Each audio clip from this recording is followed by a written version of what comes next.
അങ്ങനെ 2 വർഷത്തിന് ശേഷം ഞാൻ ആദ്യമായി ബസ്സിൽ കയറിയിരിക്കുകയാണ് ഗായ്സ്. അതെ, UK വന്നതിന് ശേഷം ആദ്യമായിട്ടാണ് കേട്ടോ ഞാൻ ബസ്സിൽ യാത്ര ചെയ്യുന്നത്. അതിൻ്റെ ഒരു എക്സൈറ്റ്മെൻറ്റും ഇളക്കവും ഒക്കെയാണ് നിങ്ങൾ ഈ കണ്ടുകൊണ്ടിരിക്കുന്നത്. സസ്പെൻഷൻ ഇതാണ് ഫ്രൂട്ട്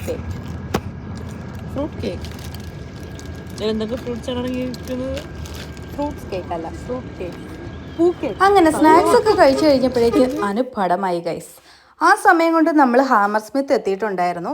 അതിനുശേഷം അവിടുന്ന് ഇറങ്ങി നേരെ നമ്മൾ ട്രെയിനിനാണ് കേട്ടോ നമ്മൾ റിഹേഴ്സൽ നടക്കുന്ന സ്ഥലത്തേക്ക് പോകുന്നത്.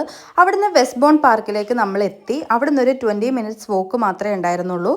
വന്നിറങ്ങിയത് അവിടുത്തെ കടകളാണ് കേട്ടോ നമ്മുടെ കണ്ണിലേക്ക് ആദ്യം ഉടക്കിയത്. കാരണം നാട്ടിലെ കടകൾ പോലെ സാധനങ്ങളൊക്കെ എടുത്ത് പുറത്ത് വെച്ച് ഞങ്ങൾ താമസിക്കുന്നിടത്തൊന്നും ഇങ്ങനെയൊന്നും കാണാനില്ല കേട്ടോ. അതൊരു കൗതുകമായിട്ട് തോന്നി. ലണ്ടനിൽ വന്നതിന് ശേഷം ഒരു ബിസിനസിനെ കുറിച്ച് പ്ലാൻ ചെയ്യുകയാണ്. അതെ, നമ്മൾ ഇവിടെ അടുത്ത് ഒരു ഫാൻസി സ്റ്റോർ ഓപ്പൺ ചെയ്യുകയാണ്. അതെ, അതിന് മാനേജറും എന്നെ സെയിൽസ് ആക്കാന്നൊക്കെ പറയുന്നുണ്ട്. അതെ, ഞങ്ങൾ അങ്ങനെ തുടങ്ങാൻ പോകണതാണ് ഗൈസ്.